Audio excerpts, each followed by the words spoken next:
নমস্কাৰ বন্ধুসকল, আকৌ এবাৰ আপোনালোক সকলোকে স্বাগতম জনাইছোঁ মোৰ ইউটিউব চেনেল আৰ কে চাৰ্কি ক্লাছলৈ। তো থাম্বনেইল চাই পেলাই আপোনালোকে গম পাইছে যে এইটো পিজিটি কাট অফৰ পষ্টমৰ্টেম ভিডিঅ' হয়। তাৰমানে আমি এতিয়া ইয়াত কি কৰিম, পিজিটি যোনটো কাট অফ দিছে সেইটো খুব ভালদৰে এনালাইচিছ কৰি এই ভিডিঅ'টো বনোৱা হ'ব। এনালাইচিছ অলৰেডি হৈ গ'ল, এতিয়া আপোনালোকৰ আগত লৈ আহিম ভিডিঅ'টো, যাতে সেইটো এনালাইচিছৰ ওপৰত বেছ কৰি আমি জিটিৰ কাৰণে এটা আইডিয়া ল'ব পাৰোঁ যে জিটিৰ কাট অফটো কেনেকুৱা যাব। আজি বহুত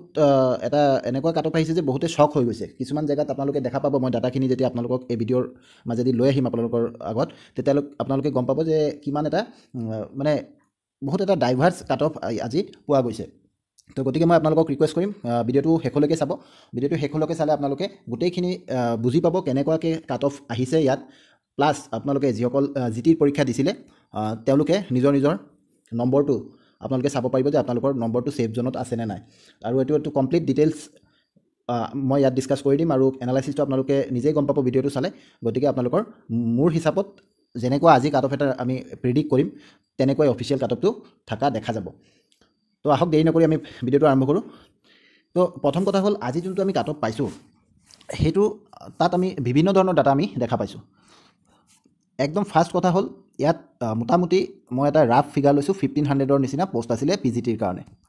1400 কিমান আছিলে, 1487 চাগে। তো মোটামুটি মই ধৰি ল'লোঁ এটা 1500ৰ নিচিনা পিজিটিৰ পষ্ট আছিলে। কিন্তু তাত কি আছিলে, ডিফাৰেণ্ট ছাবজেক্ট আছিলে, বহুতকেইটা ছাবজেক্ট আছিলে।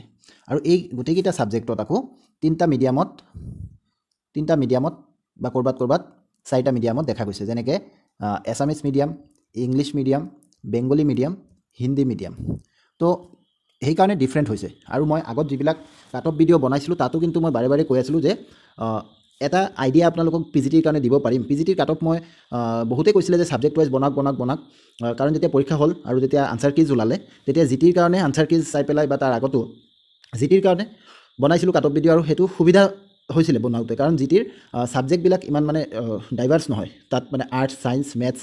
তেনেকৈ দি দিছিলে, গতিকে সেইটো ইজি আছিলে। কিন্তু পিজিটিৰ ক্ষেত্ৰত দেখা গৈছিলে যে পিজিটিৰ যিহেতু এইটো ছাবজেক্ট টিচাৰ হয়, প্ৰতিটো ছাবজেক্টৰ কাৰণে ভেকেঞ্চি বেলেগকৈ দিয়া গৈছিলে, তো তাত অলপ অসুবিধা হয়। তাৰ কাৰণে ছাবজেক্ট ৱাইজ মই বনোৱা নাছিলোঁ, যদিও বহুতে কমেণ্ট কৰি ৰিকুৱেষ্ট কৰিছিলে, বনোৱা নাছিলোঁ। কিন্তু যোৱাকালি মই এটা ভিডিঅ' বনাইছিলোঁ, তাত ছাবজেক্ট ৱাইজ বনাবৰ চেষ্টা কৰিছিলোঁ আৰু আইডিয়া এটা দিছিলোঁ। আৰু তাত মই কৈছিলোঁ যে আপোনালোকৰ ৰেঞ্জটো কিন্তু 70ৰ পৰা 100ৰ মাজত হ'ব। 70ৰ পৰা 100ৰ মাজত আপোনালোকৰ ৰেঞ্জটো থাকি যাব, য'ত নেকি আপোনালোকে ইউআৰ কেটাগৰীয়ে 70ৰ পৰা 100লৈকে ভেৰি কৰি থাকিব। আৰু বিভিন্ন কেটাগৰী প্লাছ ছাবজেক্ট ৱাইজ আপোনালোকৰ ইয়াৰ পৰা ডিফাৰেণ্ট হ'ব। কিন্তু মোটামুটি ইউআৰৰ কাৰণে 70ৰ পৰা 100ৰ এটা ৰেঞ্জ দিছিলোঁ, যে এইটো ৰেঞ্জৰ ভিতৰতে মোটামুটি চবৰে আহি যাব লাগে। তো আজি দেখা গৈছে যে যেতিয়া কাট অফটো আমি দেখা পালোঁ, সেই কাট অফ শ্বীটত আমি দেখা পালোঁ যে হায়েষ্ট নম্বৰ কিমান গৈছে, হায়েষ্ট নম্বৰ গৈছে 102.50। এইটো গৈছে হায়েষ্ট নম্বৰ 102.50, ঠিক আছে। আৰু এই নম্বৰটো যোনটো ইংলিছ ছাবজেক্ট আছিলে, ইংলিছ ছাবজেক্টটোৰ কাৰণে ইংলিছ ছাবজেক্ট আৰু মিডিয়ামটো ইংৰাজী মাধ্যম, ইংৰাজী মাধ্যমৰ কাৰণে ইংলিছ ছাবজেক্টটোৰ এই মাৰ্কটো আছিলে যে 102.50, এইটো হায়েষ্ট নম্বৰ গৈছে, ঠিক আছে। আৰু এইটো ইউআৰৰ ক্ষেত্ৰতে গৈছে। অভিয়াছলি আমি জানো যে হায়েষ্ট নম্বৰটো ইউআৰৰ ক্ষেত্ৰতে যাব, তো এইটো আমি হায়েষ্ট নম্বৰ পাইছিলোঁ। আৰু একদম লৱেষ্ট, বা যদি ইউআৰৰ লৱেষ্ট বুলি কওঁ, ইউআৰৰ কাৰণে যদি আমি লৱেষ্ট বুলি কওঁ, তেতিয়াহ'লে ইউআৰৰ লৱেষ্ট আছিলে 34.25। এই 34.25টো আহিছিলে বেংগলী মিডিয়াম এছামিজৰ কাৰণে। তাৰমানে ছাবজেক্টটো এছামিজ, কিন্তু মিডিয়ামটো আছিলে কি, বেংগলী মিডিয়াম স্কুলৰ এছামিজ ছাবজেক্টটোৰ কাৰণে যোনটো মাৰ্ক আছিলে, এইটো আমাৰ ইউআৰৰ কাৰণে লৱেষ্ট মাৰ্ক আছিলে, lowest mark of the UR category. Highest mark of the UR category 102.50, আৰু এইটো অভাৰঅল হায়েষ্ট হয়। 102.50 এইটো ইউআৰ কেটাগৰীৰ হায়েষ্টটো হয়, প্লাছ এইটো অভাৰঅল হায়েষ্টটো হয়। আৰু 34.25 যোনটো, এইটো lowest mark of the UR category. তো ইয়াত আপোনালোকে দেখা পাইছে এই 100 ৰেঞ্জৰ একদম ওচৰা ওচৰি আছে। অৱশ্যে লৱেষ্ট মাৰ্কটো 70 মই ভাবিছিলোঁ, কাৰণ ইউআৰৰ ইমান কম নম্বৰ আহা প্ৰিডিক্ট কৰা নাযায়, কিন্তু অল অফ এ ছাডেন এটা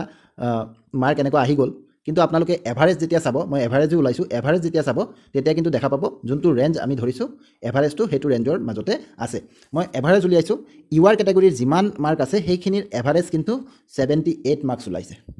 তেনেকৈ SC কেটাগৰীৰ এভাৰেজ ওলাইছে 68 মাৰ্কছ। তেনেকৈ ST প্লেইনছ কেটাগৰীৰ এভাৰেজ মাৰ্ক ওলাইছে 60, ST হিলছৰ কাৰণে এভাৰেজ ওলাইছে 45। তাৰপিছত আপোনাৰ আছে OBCৰ কাৰণে এভাৰেজ ওলাইছে 70, আৰু PWBDৰ কাৰণে এভাৰেজ ওলাইছে 50 এই ডেটাখিনি আপোনালোকৰ কামত আহিব মই জিটিৰ কাৰণে যেতিয়া কাটঅফটো এনালাইসিস কৰিম এই গোটেই ডেটাখিনি কামত আহিব গতিকে মই ৰিকুৱেষ্ট কৰিম আপোনালোকে শেষলৈকে চাওক ভিডিঅ'টো স্কিপ নকৰিব আপোনালোকে গোটেইখিনি চালে আপোনালোকে গম পাব কিহৰ বেচিছত মই আজিৰ যোনটো কাটঅফ প্ৰিডিকশ্যন কৰি আছোঁ সেইটো কিহৰ বেচিছত কৰিম গতিকে আপোনালোকে নিশ্চয় শেষলৈকে চাব এতিয়া চাওক এইটো আছিলে এভাৰেজ মাৰ্ক গোটেই মানে কেটাগৰী ৱাইজ তাৰমানে ইউআৰৰ ক্ষেত্ৰত যিমানবোৰ ছাবজেক্টত PGTয়ে কেণ্ডিডেটসকলে পাছ কৰিছে যিমানবোৰ ছাবজেক্টত বা যিমান মিডিয়াম আছে গোটেইখিনি প্লাছ কৰি আমি এভাৰেজ উলিয়াইছোঁ ইউআৰৰ ক্ষেত্ৰত 78 ওলাইছে SCৰ ক্ষেত্ৰত 68 ওলাইছে OBCৰ ক্ষেত্ৰত 70 ওলাইছে ST প্লেনৰ ক্ষেত্ৰত 60 ওলাইছে ST হিলছৰ ক্ষেত্ৰত 45 আৰু PWBDৰ ক্ষেত্ৰত 50 ওলাইছে তো এইটো আমি গম পালোঁ এভাৰেজ তাৰপিছত এতিয়া চাওক আমাৰ অলৰেডি হায়েষ্ট মাৰ্কটো আমি গম পালোঁ 102.50 যোনটো ইউআৰৰ আছিলে লোৱেষ্টটো আমি গম পোৱা নাই ইউআৰ কেটাগৰী লোৱেষ্টটো গম পাইছোঁ অভাৰঅল লোৱেষ্টটো আমি গম পোৱা নাই অভাৰঅল যদি আমি চাব যাওঁ একদম যিমান মাৰ্ক আছে সেই সব মাৰ্কৰ ভিতৰত হায়েষ্ট মাৰ্কটো হৈছে কিমান 102.50 আৰু এই গোটেই মাৰ্কছৰ মাজত লোৱেষ্ট মাৰ্কটো হৈছে আপোনাৰ 18.75 ডিফাৰেন্সটো চাইছেনে বিকজ সাবজেক্টে ইমান আছে যে ডিফাৰেন্স হ'বই ইমান সাবজেক্ট আছে যে তাত ডিফাৰেন্স হ'বই লাগিব কিন্তু জিটিৰ ক্ষেত্ৰত কিন্তু ইমান ডিফাৰেন্স আপোনালোকে দেখা নাপাব বিকজ জিটিৰটো ইমান ভাৰ্চলি ডাইভাৰ্স নহয় ঠিক আছে ইমান ভাৰ্চলি ডাইভাৰ্স জিটিটো নহয় যিমান পিজিটি আছিলে ইয়াত আপোনালোকে মানে যিকোনো এটা পৰীক্ষাত ইমান ডিফাৰেন্স দেখা নাযায় যে লোৱেষ্ট আৰু হায়েষ্টৰ মাজত ইমান ডিফাৰেন্স এইটো দেখা নাযায় ঠিক আছে এতিয়া আপোনালোকে চাওক ইউআৰটো আমি গম পালোঁ ইউআৰৰ আমি ইয়াতে গম পাইছোঁ যে ইউআৰৰ কি আছিলে ইউআৰৰ হায়েষ্টটো আছিলে 102.50 লোৱেষ্টটো আছিলে 34.25 বাকী কেটাগৰীকেইটা আমি চাই লওঁ এতিয়া ধৰি লওক ইউআৰৰ পিছত ধৰি লওক ST হিলছেই ধৰি ল'লোঁ ST হিলছৰ হায়েষ্ট কিমান গৈছে জানেনে ST হিলছৰ কোনো কল্পনা কৰিব নোৱাৰে যে ইমান মাৰ্ক উঠিব পাৰে 77.50টো এটা কাটঅফ গৈছে ST হিলছৰ কাৰণে এইটো কোনটোত গৈছে এইটো গৈছে এছামিছ মিডিয়ামৰ জুলজি এছামিছ মিডিয়াম স্কুলৰ যোনটো জুলজি আছিলে সেই ছাবজেক্টটোত ST হিলছৰ কাৰণে 77.50 মাৰ্ক কাটঅফ গৈছে আৰু ST হিলছৰ লোৱেষ্টটো কিমান 18.75 এইটো কিহত গৈছে হিষ্ট্ৰীত গৈছে হিষ্ট্ৰীত আমি ভাবোঁ যে হিষ্ট্ৰীত ষ্টুডেণ্ট বেছি কিন্তু এছামিছ মিডিয়াম হিষ্ট্ৰীত আপুনি চাওক ইংলিছ মিডিয়াম বা বেংগলী মিডিয়াম ক'লে বেলেগ কথা এছামিছ মিডিয়াম হিষ্ট্ৰীত আপোনাৰ ST হিলছৰ কাৰণে কাটঅফ মাত্ৰ 18.75 আমাৰ গৈছে কাটঅফ তাৰমানে ইয়াত দেখা গৈছে এটা খুব ভাষ্টলি এটা ডিফাৰেন্স আমি দেখা পাইছোঁ এতিয়া চাওক PWBDটো আপোনালোকৰ আৰু ছাৰপ্ৰাইজ কৰিব PWBD আপোনালোকে নিশ্চয় ছাৰপ্ৰাইজ হ'ব যে PWBDত হায়েষ্ট কিমান গৈছে 77.50 PWBDত তাৰপিছত লাষ্টত মই এটা এক্সপেক্টৰ ক'ম এনেকুৱা এটা এক্সপেক্টৰ যোনটো এইটো নেদেখিলে কোনো গমে মানে বিশ্বাস নকৰে এইটো যদি নিজে নেদেখে কাটঅফৰ সেই শ্বীটটো কোনো বিশ্বাস নকৰে 2 বছৰ 5 বছৰ পিছত যদি কোনোবাই কয় এই কথাটো বিশ্বাস নকৰিব মানুহে এনেকুৱা এটা এক্সপেক্টৰ আজি এই কাটঅফ ভিডিঅ'ত আছে আপোনালোকক জনাম এতিয়া PWBDত হায়েষ্ট মাৰ্ক কিমান গৈছে 77.50 কিহত গৈছে এইটো গৈছে এছামিছ মিডিয়ামৰ জিঅ'লজিত 77.50 PWBDৰ কাটঅফ গৈছে আৰু লোৱেষ্টটো কিমান গৈছে এইটোৰ 18.75 তাৰমানে আমাৰ দুটাৰ লোৱেষ্ট 18.75 এটা PWBDৰ এটা ST হিলছৰ আৰু এইটো কিহত গৈছে এইটো গৈছে এছামিছ মিডিয়ামৰ ফাইনেন্সৰ যোনটো পোষ্ট আছিলে তাত আমাৰ 18.75 গৈছে PWBDৰ কাৰণে লোৱেষ্ট কাটঅফ গৈছে তাৰপিছত আপুনি চাওক SCৰ হায়েষ্ট কাটঅফ ক'ত গৈছে SCৰ কাৰণে হায়েষ্ট কাটঅফ গৈছে এছামিছ মিডিয়াম যোনটো জুলজি আছে এছামিছ মিডিয়াম জুলজিত আমাৰ হায়েষ্ট কাটঅফ গৈছে SCৰ কাৰণে কিমান গৈছে এইটো গৈছে 82.50 ভাবক কিমান বেছি নম্বৰ গৈছে সেম SCৰ কাৰণে লোৱেষ্ট নম্বৰ গৈছে আপোনাৰ মাত্ৰ 28.25 কিহত বেংগলী মিডিয়াম হিষ্ট্ৰী যদি আপোনালোকে চায় তেতিয়াহ'লে তাত দেখা পাব যে 28.25 লোৱেষ্ট নম্বৰ SCত এতিয়া থাকি গ'ল ST প্লেন এইটো লাষ্ট ST প্লেন কেটাগৰীৰ কাৰণে হায়েষ্ট নম্বৰ গৈছে আপোনাৰ এছামিছ মিডিয়াম ইংলিছ মানে বুজি পায়নে মানে এছামিছ মিডিয়াম স্কুল কিন্তু ইংলিছ ছাবজেক্টৰ কাৰণে তাত ST প্লেনছৰ কাৰণে হায়েষ্ট নম্বৰ গৈছে 82.25 ST প্লেনছৰ কাৰণে ইমান নম্বৰ লাগে চাওক লোৱেষ্ট আকৌ কমি গৈছে বেংগলী ST প্লেনৰ কাৰণে বেংগলী মিডিয়াম বেংগলীত 26.25 নম্বৰ গৈছে অকল ঠিক আছে এইখিনি আছিল আমাৰ কেটাগৰী ৱাইজ হায়েষ্ট আৰু লোৱেষ্ট ঠিক আছে এতিয়া আপোনালোকে চাওক এক্স ফেক্টৰ কি আছিলে এক্স ফেক্টৰটো চাই ল'ব আপোনালোকে এইটো এটা এনেকুৱা ঘটনা ঘটিছে এটা ছাবজেক্টতে দেই ছাবজেক্টটো হ'ল আপোনাৰ জিঅ'লজি ছাবজেক্টটো যেতিয়া চাব ইন জেনেৰেল যেতিয়া আমি সোধোঁ যে যিকোনো এটা ছাবজেক্টত হায়েষ্ট কাট অফ কোন কেটাগৰীৰ কাৰণে যাব আমি ক'ম বোলে ইউ আৰ কেটাগৰীৰ কাৰণে যাব এইটো নৰ্মেলি হয় লোৱেষ্ট কাট অফ কোন কেটাগৰীৰ কাৰণে যাব লোৱেষ্ট কাট অফ যায় PWBDৰ কাৰণে বা ST হিলছৰ কাৰণে PWBDটো বহুত কম থাকে হয়নে তো PWBDৰ কাৰণে লোৱেষ্ট কাট অফ দেখা যায় আৰু ইউ আৰৰ কাৰণেতো হায়েষ্ট কাট অফ সদায় দেখা যায় যিকোনো ছাবজেক্টত দেখা যায় যে ইউ আৰটোৱে হায়েষ্ট কাট অফ যায় এতিয়া আপোনালোকে চাব পাৰে এই জিঅ'লজি ছাবজেক্টটোত যদি এছামিছ মিডিয়াম স্কুলত যদি জিঅ'লজি আপুনি এপ্লাই কৰিছে তেতিয়াহ'লে PWBDৰ কাৰণে কাট অফ গৈছে 73.50 হ'ল 73.50 সেম জিঅ'লজি ছাবজেক্টটোত যদি আপুনি বেংগলী মিডিয়াম স্কুলত এপ্লাই কৰিছে তেন্তে আপুনি যদি ইউ আৰ আপোনাৰ অনলি 55ত cut off clear that means আমি এটা বিশেষ ছাবজেক্টত আমি কি দেখা পাইছোঁ যে PWBDৰ কাট অফ জেনেৰেলৰ কাট অফতকৈ বেছি ইউ আৰৰ কাট অফ 55ত ইউ আৰে পাই গৈছে কিন্তু 73.50ত PWBDয়ে পাইছে এইটো এটা এক্স ফেক্টৰ আমাৰ এই ৰিজাল্টত আমি দেখা পালোঁ তো এতিয়া চাওক এই গোটেইখিনি এভাৰেজ নম্বৰখিনি চাই লগতে পোষ্টৰ সংখ্যা যদি আমি চাওঁ পোষ্টৰ সংখ্যা PGTৰ ক্ষেত্ৰত কিমান আছিলে 1500 আৰু আমাৰ ইয়াত পোষ্টৰ সংখ্যা জিটিৰ কাৰণে কিমান হৈ আছে ইয়াত 8004টা ইয়াত 226টা ডেট মিনছ 8230টা আমাৰ টোটেল পোষ্ট আছে কিহৰ টোটেল পোষ্ট আছে জিটিৰ কাৰণে গ্ৰেজুৱেট টিচাৰত টোটেল পোষ্ট আছে 8230টা আৰু হায়েষ্ট পোষ্ট আপোনালোকে চাব হায়েষ্ট পোষ্ট আছে সায়েন্সত আছে আৰ্টছত আছে মেথামেটিক্সত আছে গোটেইখিনিত ভাল নাম্বাৰ অফ পোষ্ট আছে হিন্দীত কম আছে হিন্দীত কম থাকিলেও হিন্দীৰ কেণ্ডিডেটটো কম হ'ব সংস্কৃতত কম আছে বাট সংস্কৃতত কেণ্ডিডেট আৰু কম হ'ব ডেট মিনছ আমি ইয়াত ক'ব পাৰোঁ যে এইকেইটা ছাবজেক্টৰ মাজত যে খুব এটা ডিফাৰেঞ্চ আপোনালোকে দেখা নাপাব বিকজ যিকেইটা ছাবজেক্টত আপোনাৰ ভেকেঞ্চি বেছি তাত অলপ কেণ্ডিডেটো বেছি পাব সায়েন্সত কেণ্ডিডেট পাব মেথছত কেণ্ডিডেট পাব আৰ্টছত হায়েষ্ট নাম্বাৰ অফ কেণ্ডিডেট পাব আৰু সেইকাৰণে হায়েষ্ট নাম্বাৰ অফ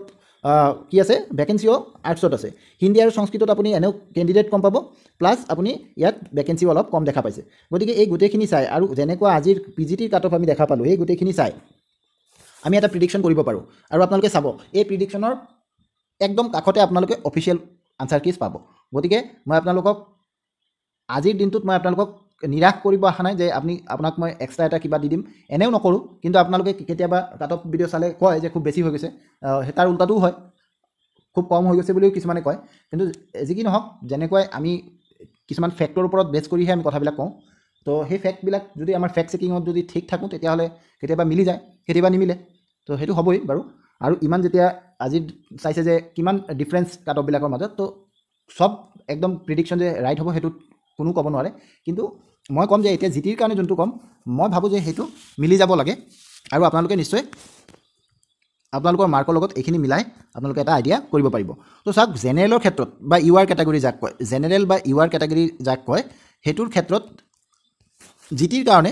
কাট অফটো 60ৰ পৰা 70ৰ মাজত থাকিব এইটো আপোনালোকে লিখি লওক 60ৰ পৰা 70ৰ মাজত থাকিব দেন আহিব OBC MOBC হয়নে OBC MOBCৰ কাৰণে আপোনালোকৰ কাট অফ 50ৰ পৰা 60ৰ মাজত থাকিব এতিয়া আপোনালোকে ক'ব যে কেইদিনমান আগতে এটা পুৰণা ভিডিঅ' আপুনি আপলোড কৰিছিলে হয় মই আপলোড বুলি লিখি দিছিলোঁ তাত তো তেতিয়া যেতিয়া ফাৰ্ষ্টত যেতিয়া আমি কেলকুলেশ্যন কৰিছিলোঁ তেতিয়া আমাৰ হাতত আনচাৰ কিজ নাছিলে প্লাছ আমি আপোনালোকৰ ফিডবেকটো ইমান পোৱা নাছিলোঁ তেতিয়া কাট অফ প্ৰিডিকশ্যনটো অলপ বেলেগ আছিলে কিন্তু আজিৰ দিনটোত আমি PGT ৰিজাল্ট পোৱাৰ পিছত আমাৰ বহুতকেইটা কথা আমি ক্লিয়াৰকৈ আমি বুজিব পাৰিছোঁ তো এতিয়া আমাৰ প্ৰিডিকশ্যনটো আৰু ভাল হৈছে তো সেইকাৰণে আপোনালোকে আজিৰ ভিডিঅ'টো ফ'ল' কৰিব আগৰ ভিডিঅ'বিলাক ফ'ল' কৰি এতিয়া নকৰিব আজিৰ ভিডিঅ'টো ফ'ল' কৰক আৰু আজিৰ যোনটো আমি কাট অফ দি আছোঁ সেইটোৰ ওপৰত আপোনালোকে ধ্যান দিয়ক এতিয়া চাব SC কেটাগৰীৰ কাৰণে আপোনাৰ কাট অফ 48ৰ পৰা 58ৰ মাজত থাকিব ঠিক আছে কিছুমানে ক'ব 10 নম্বৰৰ ৰেঞ্জ ধৰি আছে 10 নম্বৰৰ ৰেঞ্জটো ধৰিবই লাগিব তাতকৈ কম ৰেঞ্জত এইটো প্ৰিডিক্ট কৰা নাযাব ST প্লেনৰ কাৰণে কাট অফ হ'ব 40 to 50 ST প্লেনৰ 40 to ST হিলছৰ আপোনালোকৰ প্ৰিডিকশ্যনটো হ'ব 35ৰ পৰা 45 ST হিলছৰ কাৰণে 35ৰ পৰা 45 আৰু আপোনাৰ PWBD হ'ব 30ৰ পৰা 40 ঠিক আছে আকৌ এবাৰ চাই লওক 60ৰ পৰা 70 আপোনাৰ ইউ আৰ বা জেনেৰেলৰ কাট অফ OBC MOBC 50ৰ পৰা 60 SCৰ কাৰণে 48 to 58 ST প্লেনৰ কাৰণে 40 to 50 ST হিলছৰ কাৰণে 35ৰ পৰা 45 আৰু PWDৰ কাৰণে 30ৰ পৰা 40 তো এইখিনি আছিলে কাট অফ প্ৰিডিকশ্যন তো যিহেতু পোষ্ট বেছি গতিকে কাট অফটো কমি যাব লাগে বাকী আপোনালোকে নিজৰ নিজৰ ছাবজেক্ট অনুযায়ী কাট অফবিলাক লিখি লওক আৰু আপোনালোকৰ যোনটো আনচাৰ কি অনুযায়ী মাৰ্কছ আহিছিলে তাৰ লগত মিলাই চাওক। বাকী 5 তাৰিখে আপোনালোকৰ ৰিজাল্ট নিশ্চয় ওলাব আৰু যেনেকৈ ইয়াতো কাট অফ ঘোষণা কৰিছে তাতো কৰিব। আৰু যিসকলৰ আজি PGT পৰীক্ষাত ফলাফল ভাল হৈছে তেওঁলোকলৈ শুভেচ্ছা জনাইছোঁ। আপোনালোকৰ কাৰণে মই ডকুমেণ্টছৰ ভিডিঅ'টো সোনকালে আনিবলৈ যত্ন কৰিম। আৰু যিসকলে কৃতকাৰ্য হ'ব পৰা নাই, বহুতে আকৌ PGT দিয়া, বহুতে আকৌ GTও দিছে, গতিকে চাই থাকক। 5 তাৰিখে কিজানি আপুনিও এটা সুখবৰ পাব। আৰু যদি কোনোবাই GT দিয়া নাই বা কোনোবাই যদি GT দিছে তাতো যদি অকৃতকাৰ্য হয়, মই ভাবোঁ মন বেয়া কৰিবলগীয়া একো নাই। আপোনালোকে নিশ্চয়, যিহেতু মুখ্যমন্ত্ৰী ডাঙৰীয়া বাৰে বাৰে কৈ আছে যে অহা বছৰ বহুতকেইটা ভেকেঞ্চি মুকলি কৰি দিয়া হ'ব, গতিকে ক'ৰবাত নহয় ক'ৰবাত আপোনাৰ যোনটো প্ৰিপাৰেশ্যন লৈছিলে তাক আপুনি ক'ৰবাত নহয় ক'ৰবাত কামত লগাব পাৰিব আৰু ভাল ফলাফল কৰিব পাৰিব। সেইখিনি কৈয়ে মই আজি আপোনালোকক আকৌ এবাৰ শুভেচ্ছা জনাই মোৰ ভিডিঅ'টো ইয়াতে অন্ত মাৰিছোঁ। ধন্যবাদ।